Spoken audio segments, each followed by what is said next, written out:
Meeting अचानक कौन ପାଇଁ ଡକାଯାଇଛି? ଆପଣ ଲେବର ମାନଙ୍କ ପାଇଁ ଆଜି ଗୁରୁତ୍ୱପୂର୍ଣ୍ଣ ମିଟିଂ ଲେବର ମାନଙ୍କ ପାଇଁ ଆଜି ଗୁରୁତ୍ୱପୂର୍ଣ୍ଣ ମିଟିଂ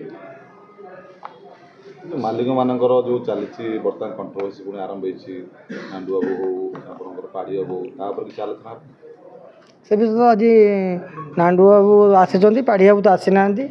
ସେ ଆଖଡ଼ା ଗଲା ପରେ ଆଖଡ଼ା ସରିଲା ପରେ ଯେତେବେଳେ ମାଲିକ ମାନଙ୍କର ମିଟିଂ ହେବ ସେତେବେଳେ ଜଣାପଡ଼ିବ। ସେ ଏବେ କିଛି ସେ ବିଷୟରେ ଜଣାପଡ଼ିବ। କାହିଁ ପାଢ଼ୀ ବାବୁ ଆସିଲେନି?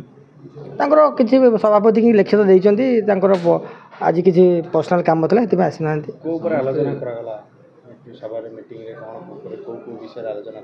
ସଭାରେ ତ ଆମ ମାଲିକଙ୍କ ଭିତରେ କିଛି ଥିଲା, ଆମର ଇଣ୍ଟରନାଲ ଡିସ୍କସନ୍ ଥିଲା, ସେ ବିଷୟରେ ଡିସ୍କସନ୍ ହେଲା ଆଉ ଲେବର ମାନଙ୍କ ବିଷୟରେ ଡିସ୍କସନ୍ ହେଉଛି। ଆଉ ମୁଖ୍ୟତଃ ତ ସେଇ ତାଙ୍କର ମାସିକ ଦରମାକୁ ନେଇକି ଦାବି ଅଛି, ଦାବି ଦେଇଛନ୍ତି, ତା ଭିତରେ ଆଲୋଚନା ଚାଲିଛି। ସଭାପତି ଖୁବ୍ ଶୀଘ୍ର ନିଷ୍ପତ୍ତି ନେବେ। ଏତେ ଟଙ୍କା ଦିଆଯାଉଛି, ଟଙ୍କା ନେଇକି ଟଣା ଉଠା ହେଉଛି, ଏମାନଙ୍କୁ ଟେଣ୍ଟ ବାଲାଙ୍କୁ ଯେଉଁ କାମ କରୁଛନ୍ତି ସେମାନଙ୍କୁ କାହିଁ କମ୍ ପଇସା ଦିଆଯାଉଛି? ଆପଣ ବୁଝିବା ଭୁଲ। ପଇସା ଯାହା ସବୁ ବର୍ଷ ଦିଆଯାଉଛି, ପ୍ରତ୍ୟେକ ବର୍ଷ ସମସ୍ତଙ୍କର ପାଉଣା ବଢ଼ୁଛି। ବସ୍ ଯିବା ବସ୍ ନିଜ ସରକାର କହିଲା ପରେ ଟ୍ରକ୍ ଫେର୍ ହେଇ ଯାଉଥିଲେ। ସେ ବିଷୟରେ ତ ଆଜି ଆଲୋଚନା ଚାଲିଛି, ଦେଖନ୍ତୁ ଆଉ କିଛି ସମୟ ଭିତରେ ଆଲୋଚନା ସରିବ। ପିୟୁଷକୁ ନେଇ କ'ଣ ଆଲୋଚନା ହେଲା? ଆଜ୍ଞା ସେ ସବୁଆଡ଼ୁ ପଇସା ନେଇଥିଲେ, ପୁଣି କ'ଣ ସେ ଆରମ୍ଭ କରୁଛନ୍ତି। 5 ବର୍ଷ ପାଇଁ ଗୋଟେ ଏଗ୍ରିମେଣ୍ଟ ହୁଏ ନା? ଆଜ୍ଞା ସେ 5 ବର୍ଷ କରିଛନ୍ତି। ହଁ, ସେଇଟା ତ 5 ବର୍ଷ ପାଇଁ ହୁଏନି।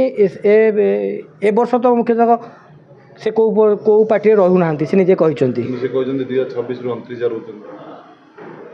ପାଢ଼ୀବାବୁ ସଂଘରୁ ଏଇଭଳିଆ କେମିତି କାମ କଲେ? ନାଇଁ, ସେଟା ପାଢ଼ୀବାବୁ କହିପାରିବେ, ପିୟୁଷ କହିପାରିବେ, ସେଇ ବିଷୟରେ ନେକ୍ସଟ ମିଟିଂରେ ଜଣାପଡ଼ିବ। ଆଖଡ଼ା ଚାଲିଛି, ସବୁ ମାଲିକମାନେ ଆସିପାରୁଛନ୍ତି, କିନ୍ତୁ ପାଢ଼ୀବାବୁ କାହିଁକି ଆସୁନାହାନ୍ତି? ମାନେ କି କାମ? ନାଇଁ, ଖାଲି ପାଢ଼ୀବାବୁ ଅନୁପସ୍ଥିତ ନାହାନ୍ତି।